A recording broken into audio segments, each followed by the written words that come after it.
talking. I mean, I'm with Robbie. We're not talking about a shitty system.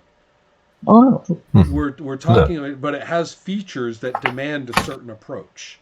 I mean, I'm never going to, and a lot of games are like this. I'm never going to play basic RuneQuest out of the box again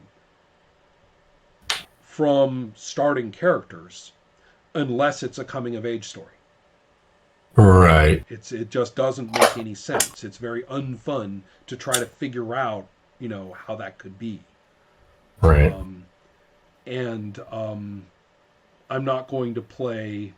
I can name a number of other games where, given the way the numbers work, I know how to set up the aesthetic concepts so that when those quirks of the system kick in, it's confirmatory of something that we already kind of had as an ongoing aesthetic, framework. Whereas, if you get that wrong, I mean, life's terrible. Yeah, the game, I think it's a remarkable game in that it gives you so much that takes it out of just your typical dungeon crawl type thing. I mean, you've got all those other abilities that are in there, which are just kind of, begging you to kind of use them, which are going to turn it into, other types of narratives. But in terms of the rule book, the one thing it does not give the GM is, the necessary, I think, advice to, how to work with the character backstories and some of these other abilities that will kind of open it up into, advice is one thing. I'm thinking it doesn't even give you basis for a situation. What the hell? Where? What do you say? You are where? Mm-hmm. What is going on? And also, I think this is a game where the NPCs really need to be doing a thing to or for you right now. The NPCs have got to be really, really present and doing shit. And it's really difficult. You guys probably saw, and I won't say I was frustrated. It was one of those things that I sort of accepted as, well, this is where I was bounced. But failing that empathy roll with with your sister in the last session or two, so that we all know that she's under the thrall of those bad guys, but Shining Star is convinced that everything is okay. You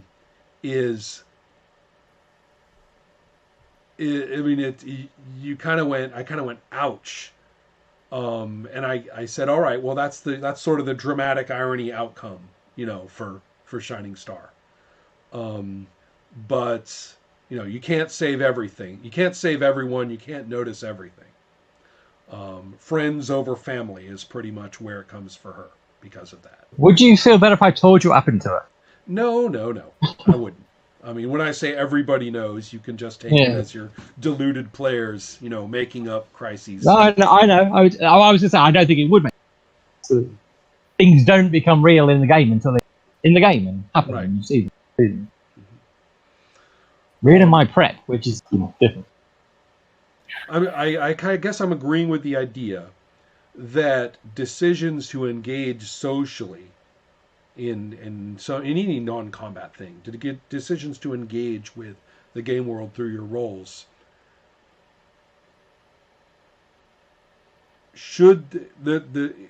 is there a shutdown effect on those due to some of the results? And then if there is, when are they too hard? When are they too much of a shutdown? Rather than being, say, an inconvenience or a speed or consequence. In playing Sorcerer, you'll find, I hope, that failed rolls of like who gets there in time, instead of being shutdowns, instead are methods of framing this in the next scene. Who's in an advantageous position. Well, you won that roll, about who gets there in time. What are you doing before they get there? Or, when they show up, you've got the widget. We're done. So, but it isn't a matter of saying, well, you got there in time, so all the rest of your efforts regarding this whole issue are gone. Forget it. That chapter's over because of that one roll. So I guess that's sort of the one. I guess I would say that's kind of the interesting thing about Legendary Lives. I say interesting, not disastrous, because there are times when that kind of outcome actually was really worthwhile. I mean, I would never complain about that catastrophic sanity check for girl. Yeah. I would never complain about that. That was critical. I would not complain, about a couple of the other really, interesting things. It's kind of fascinating that even our attempts to get Girl to think more generously and more mercifully also backfired on us without a roll. Because Girl was right in her open my heart to the world, I have friends, I can leave the past behind, I don't have to kill my way through things, right when she's confronted with the one guy on this earth that she needed to kill. That would have benefited everybody if she'd opted. And no, she was like, well, peace and love reigns tonight. And I was kind of like, really? But that wasn't it. You see, so that kind of thing can come about through not rolling either. It's not necessarily a bad thing. It's just weird that in this game it did have sometimes.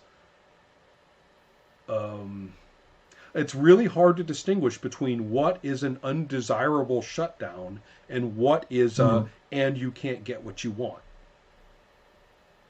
Right. Right. I mean, the former is a pain. The latter is fucking plot, story. Right. Right. So. And it's even more difficult to define that when you've basically flung open what can be happening to pretty much anything. Because it's a fantasy, and we're not just sending you into a dungeon, and it's pretty whimsical and weird anyway. Right. Which means you don't have the thing that you probably would have in Sorcerer, as an example, where it's the real world. And demons don't exist either, so you can pretty much say what things are plausible to happen in this. Right. Narrows down quite a lot because people behave like people and I'm beginning to think aren't unicorns. Yeah.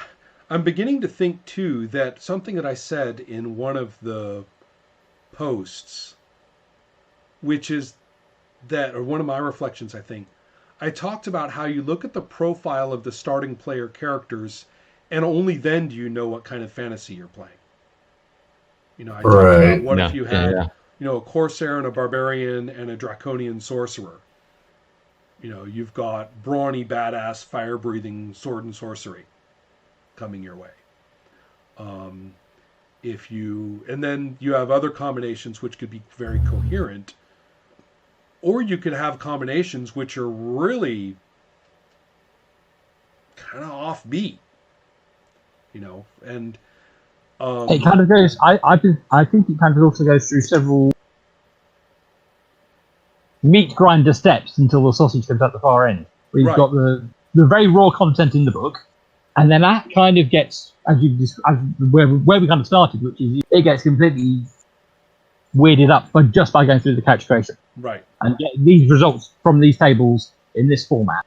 And then as a player, you've got to go away and contextualize that into more or less of a coherent, so this is who the character is, which is another step on top of that. And also, then where are you going with the character? But there's a load of it, writing the goals, for example, kind of tops that off. But there was a load of interesting stuff that came through in the stories you wrote up, which I'm sure just seemed like it's obvious that Girl is like this and cut her partner off because her lover admitted suicide. I'm sure it's entirely obvious writing it down, but another person may maybe have written something a bit different based on the 6 events you have and things like that. And then trying to produce prep from it in terms of where are you, what's going on, who's there. Another step that then pulls in again what sort of fantasy we're doing, but what can I take from the stuff? How can it possibly make any sense in the context of this? I therefore need to pull in a right. Yes, there's a nomad in Smith City. Proactivity at that step on everybody's part is really required, because the players have to be proactive. And actually, and I mean, as simple as I look for this kind of plant, as well as all the way up to, well, this is what I'm going to go investigate, or this is what I'm going to insist on, or whatever. And at the same time, the GM is like, all right, I've got these active NPCs, and they've got to be doing something, and it's got to come in on the players. And then, of course, the outcomes. Right? So then it all goes crazy. Yeah, I agree. And it seems like it's well worth doing, but it is... It is definitely, I mean, Robbie, you put it, it's a wild ride, right? You know, to get through this. But I also, where I was kind of going, imagine playing with like 5, 6, or 7 player characters. I mean, well, in a 4-hour convention slot. I know, yeah. Okay. Let's wandering around. Shut up, we're fighting goblins. That's it. We're just gonna fight some goblins in a gondola. And we're going to see some skill rolls, and some people are going to fall out, and some goblins are going to die, and that's what we're going to do. Yeah. Well, I do wonder if it, like, looking back at the kind of very broad brush input content in the book, which it then problematizes itself, but it also, like, maybe it needs to be that broad brush as you've got these really stereotypical starting, because it's going to go through these multiple steps of people making it more complicated, nuanced, and well, in this game, yes, absolutely, nomads are going to be like, and therefore engaged in a religious war against these people on this borderland, and all the fallout from that, and all the implications it has on the people next door, which is now canon in our game. But it would, if you started with all that really complicated, you would have nothing to do as a player and nothing to. Right. Yeah, this setting, that's and I actually kind of like the fact that the presentation of the game makes everything look simplistic and stereotyped. Once you actually get it going, then you're playing, a pretty interesting, something that makes it much more. In other words, all cultures are much more interesting from the inside, right? All religions are much more interesting from the inside. And I kind of like that message in lots of ways. I don't know. I am making up a setting that, and by making up a setting, what I mean by making up a setting is I'm making a list of characters and types, a list of races and types, and I'm ending up with something that basically embraces the weird. One of the races that I'm actually quite proud of is the Arrival, which is a modern human who's been living there for a little while. Having been transported to this realm in some way. And I've kind of gone with the idea that it's almost got this, I'm not going to say fairy tale, but it's almost got this absurdist fantasy of, it's like Jack Vance. You just don't know how crazy the next person's going to be. Right. And that sort of strikes me as well suited to this. Yeah. Yeah, I could see that, yeah. And the situations that, Kujal gets into in the Jack Vance books are just outrageously, absurd. Right. And you just go with it. It could be that what happens next is just completely going to throw this topsy-turvy. So, however, how do you keep that from being stupid? How do you give it a nice, strong, dramatic core, in the sense that if your characters are going to have these backstories, there's something to resolve. We're here to watch these develop and resolve. That's what we came for.